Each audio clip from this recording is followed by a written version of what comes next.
10वें अध्याय में विभूति योग का वर्णन है। अहम सर्वस्व प्रभो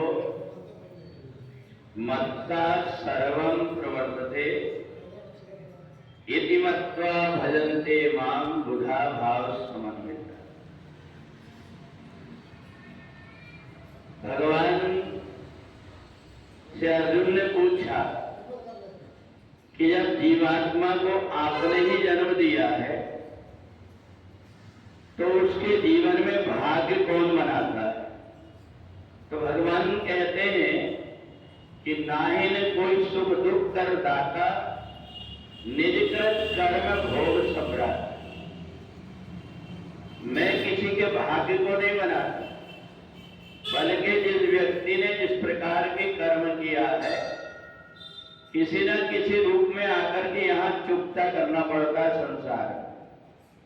अगर हमने दूसरों का धन संपत्ति अनैतिक ढंग से लिया है तो इस जन्म में कोई ना कोई रोग लग करके कोई ना कोई ऐसी आदत लग जाएगी कि व्यक्ति का वो धन उसके पास से चला जाएगा।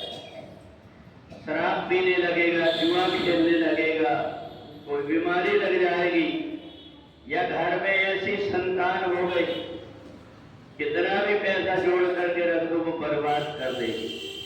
ये सब जो कुछ भी है ये हमारा कोई ना कोई प्रकार से जो कभी कर्म बिगड़ा हुआ है उसके कारण ये होता है। बहुत कम ऐसे व्यक्ति होते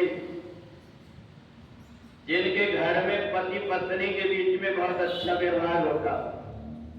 बहुत कम ऐसे व्यक्ति होते जो अपने बेटा बेटियों से संतुष्ट रहते हो।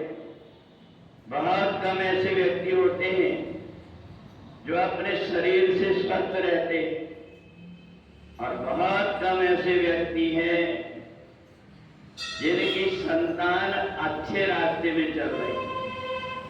ये सारी चीजें व्यक्ति के पीछे लगी हुई, और ये सब सारी चीजें जो है ये उसके अपने कर्म। हम कहते हैं कि मरने के बाद में कोई स्वर्ग और नरक भोगना है, ये बिल्कुल गलत है। कहीं कोई स्वर्ग और नरक बना ही नहीं। स्वर्ग और नरक जो कुछ भी है यहाँ ही सब देखने को मिलेगा। जिस प्रकार से हम यहाँ करेंगे, हमें जो कुछ भी यहाँ कर्म किया है पहले जन्म में किया है, यहाँ आकर के अभी भुगत रहे, अगले जन्म में अभी का किया हुआ कर्म काम आता है। और इसलिए विभूति योग में भगवान कहते हैं कि जो समझदार व्यक्ति वो समझता है कि मैं अपने भाग्य को नहीं जानता, पता न मेरे जीवन में कब कौन सी परिस्थिति आएगी, इसलिए मेरा कोई ना कोई सहारा तो हो। कि सहारा कौन बने, तो फिर उसको देख करके लगता है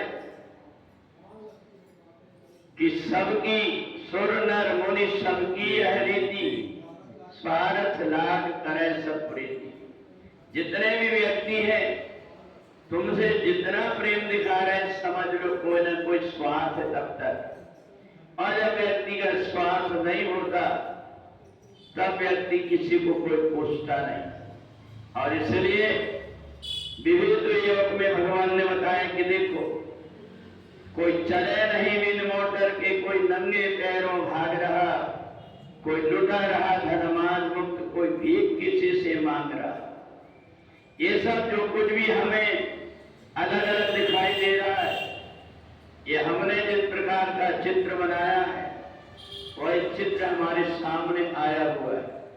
अभी हम जो सुख दुख सह करके जो चित्र बना रहे हैं ये आगे के काम आता है।